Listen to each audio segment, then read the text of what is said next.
Assalamualaikum warahmatullahi wabarakatuh. Selamat pagi teman-teman. Pada pagi hari ini kami dari kelompok 11 akan mempresentasikan makalah yang berjudul Pemiskinan Koruptor. Yang pertama yaitu pengertian korupsi dan pemiskinan. Korupsi berasal dari bahasa Latin corruptio yang mempunyai arti rusak, memutarbalikkan, menggoyahkan, ataupun menyogok. Korupsi merupakan suatu tindakan pejabat publik, baik itu politisi ataupun pegawai negeri, yang terlibat dalam tindakan yang tidak wajar dan tidak benar, atau terlibat dalam tindakan ilegal dalam menyalahgunakan kepercayaan publik yang telah dikuasakan kepadanya, guna memperoleh suatu keuntungan sepihak. Di dalam KBBI, korupsi diartikan sebagai penyelewengan atau penyalahgunaan uang negara ataupun perusahaan untuk kepentingan pribadi ataupun untuk kepentingan orang lain. Dilihat dari segi hukum, definisi korupsi telah dijelaskan dalam 13 buah pasal dalam Undang-Undang Nomor 31 Tahun 1999, Junto Undang-Undang Nomor 20 Tahun 2001 tentang Pemberantasan Tindak Pidana Korupsi. Berdasarkan pasal ini, korupsi dirumuskan ke dalam 30 bentuk jenis tindak pidana korupsi yang kemudian dikerucutkan lagi menjadi 7 kelompok, yakni yang pertama kerugian keuangan negara, yang kedua suap menyuap, yang ketiga penggelapan dalam jabatan, yang keempat pemerasan, yang kelima perbuatan curang, yang keenam benturan kepentingan dalam pengadaan, dan yang ketujuh gratifikasi. Selanjutnya pemiskinan. Pemiskinan diartikan dengan cara atau upaya menjadikan seseorang atau sekelompok orang menjalani hidup dalam serba kekurangan, yakni dengan cara memperburuk kualitas hidupnya atau dengan mengurangi wewenang, kekuatan, ataupun kekayaannya.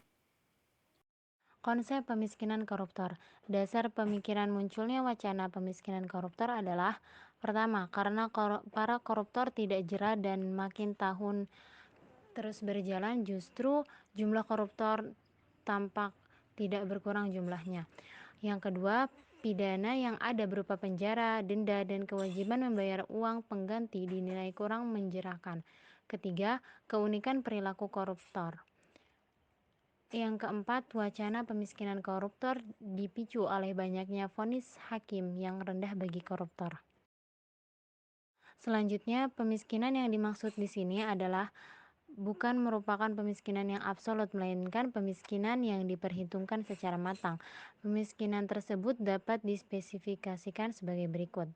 Pertama, pemiskinan diartikan dengan penyitaan. Dua, penyitaan dilaksanakan sesuai dengan aturan yang berlaku. Tiga, penyitaan disertai dengan penghitungan kerugian yang dialami negara. Dan keempat, pengefektifan Undang-Undang Republik Indonesia Nomor 8 Tahun 2010 tentang pencegahan dan pemberantasan tindak pidana pencucian uang serta Undang-Undang Republik Indonesia Nomor 31 Tahun 1999 tentang pemberantasan tindak korupsi. Undang-Undang Nomor 20 Tahun 2001 tentang perubahan atas Undang-Undang Nomor 31 Tahun 1999 tentang pemberantasan pidana korupsi, khususnya pada pasal 18 dan pasal 38C.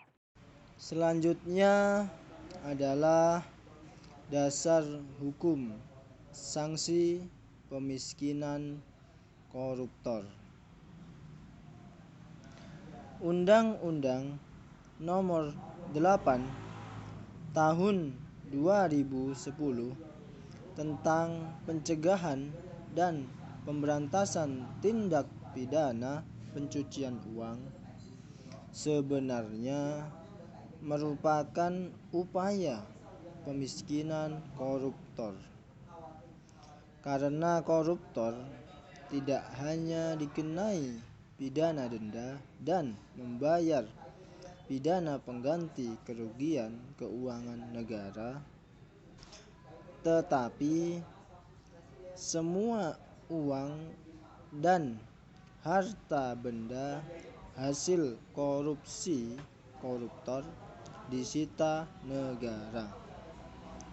Namun, penerapan Undang-Undang TPPU yang sudah berlaku sejak 2002 dengan diundangkan Undang-Undang Nomor 15 Tahun 2002 tentang tindak pidana pencucian uang sebagaimana telah diubah dengan Undang-Undang Nomor 25 Tahun 2003 tidak efektif dan maksimal karena beberapa kelemahan dari undang-undang dan penegakan hukum.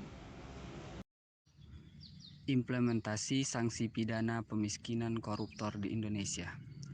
Sanksi pidana pemiskinan koruptor belum mendapatkan konsep yang jelas dan mapan. Bahkan, belum ada persamaan persepsi di antara para pegiat anti korupsi mengenai konsep pemiskinan ini. Banyak berbagai pihak yang menyatakan setuju dengan adanya pemiskinan koruptor. Namun di sisi lain, juga terdapat berbagai pihak yang menyatakan tidak setuju dengan adanya pemiskinan koruptor bagi pelaku tindak pidana korupsi. Pemiskinan koruptor yang selama ini dilakukan hanya dengan perampasan aset hasil tindak pidana korupsi. Perampasan aset tersebut dengan perampasan seluruh benda-benda yang merupakan hasil dari tindak pidana korupsi dan atau dengan pembayaran uang pengganti yang jumlahnya sesuai dengan kerugian keuangan negara dari tindak pidana korupsi. Hal tersebut tidak dapat dikatakan memiskinkan koruptor karena koruptor masih dapat dengan bebas menggunakan aset yang dimilikinya yang tidak dirampas. Pro kontra pemiskinan koruptor di Indonesia. Pro dan kontra pemiskinan bagi pelaku tindak pidana korupsi bermunculan.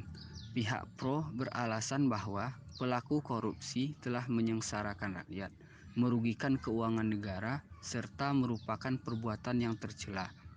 Pihak kontra berdalih bahwa dengan metode pemiskinan dalam memberikan sanksi terhadap pelaku korupsi merupakan suatu pelanggaran HAM dan juga tidak ada diatur dalam hukum Indonesia. Sekian pemaparan materi dari kelompok kami. Mohon maaf atas segala kekurangannya. Terima kasih atas segala perhatiannya. Wassalamualaikum warahmatullahi wabarakatuh.